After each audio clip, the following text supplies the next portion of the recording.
Hi friends, welcome to my channel. Cognizant నుంచి మనకు ఒక మంచి జాబ్ నోటిఫికేషన్ రిలీజ్ అయిందండి. శాలరీ కూడా మీకు 41,000 పైనే ఉంటుందన్నమాట. ఇవన్నీ కూడా పర్మనెంట్ జాబ్స్ అండ్ ఇది డేటా అనలిస్ట్ పోస్ట్ అండి. సో కంప్లీట్ జాబ్ డీటెయిల్స్ అన్నీ కూడా డైరెక్ట్ సైట్కి వెళ్ళి క్లియర్గా చెక్ చేద్దాము. కాబట్టి వీడియో ఎక్కడ మిస్ కాకుండా లాస్ట్ వరకు చూడండి. దీనికోసం మనం వెళ్ళాల్సిన వెబ్సైట్ ఏంటంటే careers.cognizant.com. ఇందులోకి వెళ్ళండి. Trainee, junior and data analyst అనమాట పోస్ట్. మీకు డీటెయిల్స్ అన్నీ కూడా క్లియర్గా చెక్ చేద్దామండి. క్వాలిఫికేషన్ ఏముండాలి అంటే graduate, post graduate, doctorate degree in life sciences, pharmacy, medical sciences, registered nurse. చాలామందికి ఈ ఆఫర్ ఇస్తున్నారండి. గ్రాడ్యుయేషనే కాకుండా, పోస్ట్ గ్రాడ్యుయేషన్ కాకుండా, డాక్టరేట్ ఉన్నవాళ్ళు, లేదంటే ఫార్మసీ ఉన్నవాళ్ళు, మెడికల్ సైన్సెస్ అండ్ రిజిస్టర్డ్ నర్సులు కూడా అప్లై చేసుకోవచ్చు అనమాట. మీకు బిజినెస్ ఆర్ కస్టమర్ ఏముంటుందంటే minimal customer interaction under guidance. Interaction అనేది మీకు తక్కువే ఉంటుంది కస్టమర్స్తో.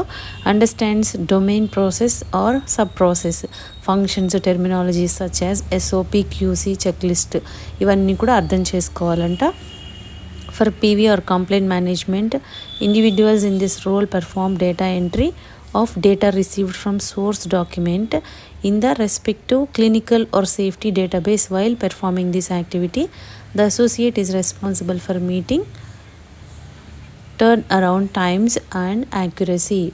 అంటే మనకి సోర్స్ డాక్యుమెంట్స్ ఏవైతే ఉంటాయో respective clinical or safety database అనేది ఉంటుందో దాన్ని మనము డేటా ఎంట్రీ చేయాలన్నమాట.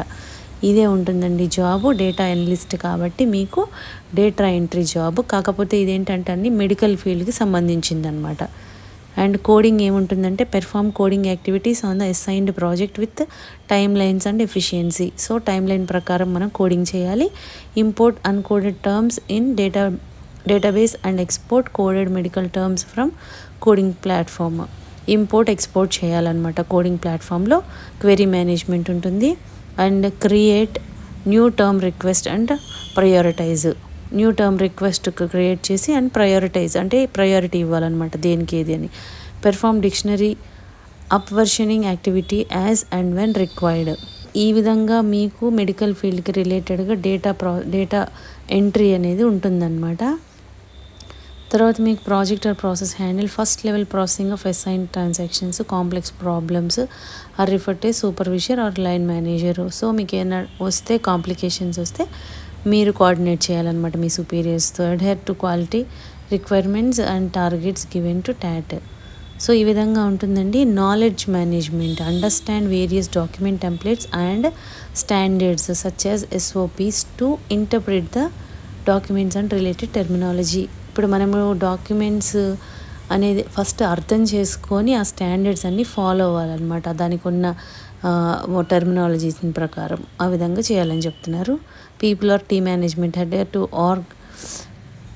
To org hygiene and complaints need to terms time sheet submission, assimilation and attendance. మీరు టైం టు టైం డేటా అనేది కరెక్ట్గా ఇవ్వాలి. షీట్ సబ్మిషన్ అనేది, అటెండెన్స్ కూడా ఉండాలి మంచిగా.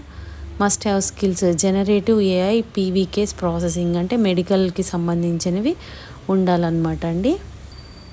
So interested and eligible candidates ఎవరున్నారో ఇమీడియట్గా అప్లై చేసుకోండి ఫ్రెండ్స్. ఇక్కడ మీకు పోస్ట్ గ్రాడ్యుయేషన్ అంటున్నారు. అండ్ ఫార్మసీ చేసిన వాళ్ళు, మెడికల్ సైన్సెస్ వాళ్ళు, రిజిస్టర్డ్ నర్స్ కూడా అప్లై చేసుకోవడానికి వీలు కల్పిస్తున్నారనమాట. చాలామందికి అవకాశం ఇస్తున్నారండి. ఇక్కడ మనకి అప్లై నౌ అని ఉంది. ఒకవేళ మీరు అప్లై చేయాలి అని ఉంటే అప్లై నౌ అని క్లిక్ చేస్తే ఈ విధంగా వస్తుంది. ఐ కన్ఫర్మ్ అని క్లిక్ చేయండి. అప్పుడు మీరు న్యూ యూజర్ అయితే క్రియేట్ చేసుకోవాలన్నమాట. యూజర్ ID, పాస్వర్డ్ క్రియేట్ చేసుకొని మళ్ళీ లాగిన్ అయ్యి మీ డీటెయిల్స్ అనేది ఫిల్ చేయాల్సి ఉంటుంది. ఈ విధంగా ఉంటుంది friends. So interested and eligible candidates ఎవరున్నారో ఇమీడియట్గా అప్లై చేసుకోండి.